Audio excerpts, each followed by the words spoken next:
Ladies and gentlemen, on the mic, Mike King back. This is the voice of RVA Business. So I'm here at the Transportation Summit for the Women's Business Center, Richmond. There's a dynamic speaker here. As I always say, it is a business show, so tell us who you are and what you do. All right, hello everyone. My name is Charlea Washington. I am the Compliance Manager for Lane Construction Corporation. We're based out of Cheshire, Connecticut. We're a heavy civil contractor with over 130 years building roads, highways, and bridges. There's a lot of opportunity for businesses. We're here, minority business, women-owned businesses. Explain to the listeners some of the things that you dropped on folks today that a lot of people who are in this industry don't realize. Understanding the scope of work. A lot of people get into business, especially construction, not understanding the need for their scope of what their business can offer. Research is the first thing that I always tell contractors. Know who you're dealing with, know what you can do, and know what kind of know what it is a benefit to the prime contractor. Because you understand, let's talk about the payment part. Because a lot of times, a lot of people are in business, they don't understand the payment piece. Explain to the listeners why that's so important. Yes, you need your money, but how as a business can you make sure, because good practices as far as accounts receivable, it doesn't matter what industry you're in. You just broke it down so people understand what time it is. So give our listeners just a dose of that. First things first, read your contract. Your payment terms are in your contract. There's a old movie where it was reading the playbooks and it was draft day, and I remember. I love that movie. They gave them the playbook, and at the end of the playbook there was $100 there, and so most didn't even know that it was $100 because they didn't read the playbook. It is very important to understand what the payment terms are before you sign a contract. Additionally, when you know where this money, the money for the project is coming from, be it a DOT, a city, or state, get with their procurement department and ask what are the pay when pay terms. Is it invoice 30, 60, 90? What do I need to do? Negotiate your contract on your terms of needing to be paid. Another thing you said, go where the money is. Like you said, if you are a contractor, how many buildings do you see on the side of the road? Explain that to the listeners. Well, so I'm a heavy civil contractor. We don't need a roof. We don't need a roof. Those typically roofs comes on buildings or some type of quartz covering. So if you know that you are a roofer, transportation, highway transportation may not be your area.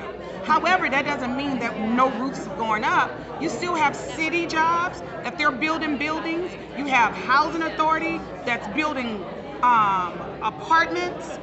You have anything with a federal dollar, federal credit unions that's building buildings and need a roof. Everything doesn't have to be in one area. See, on the mic with Mike, when you don't know things, you go get the experts. Really quickly, I'm going to jump over there. Explain to people what set-asides are. Whoa.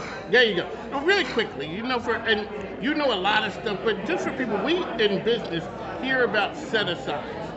What exactly is the high level of that? Well, I would start off by saying this. A set-aside does not guarantee you a contract. A set-aside is a percentage of a contract that they want in the specialized areas, and one of the certification or multiple certification areas. So that money is actually set aside for those contractors to get those types of contracts. However, here we go. Just because there's a set aside does not mean that you're qualified. Thank you, Shirley. When you're qualified, you're able to have a better footing in obtaining that contract. It's knowing your business, knowing estimating, knowing what codes you are in, and how to deliver the business. Really quickly, last question. Talk about people signing bad contracts. Sometimes you make a mistake. and you have to ride it out. And give our listeners a word of wisdom on how not to take bad deals. Well, a bad contract, we don't want to get to a bad contract. We want to understand how to read plans. We want to be able to understand how the market is being driven for workforce, what's taking place when it comes to material, understanding what's going to take place on the project that you're looking at. Now, here's the best thing you can do. If you're bidding on a city project, there are city resources in the procurement department, small business areas who can assist you with bidding and estimating. If you're certified as a DBE, a disadvantaged business, each DOT has a center where you can get resources.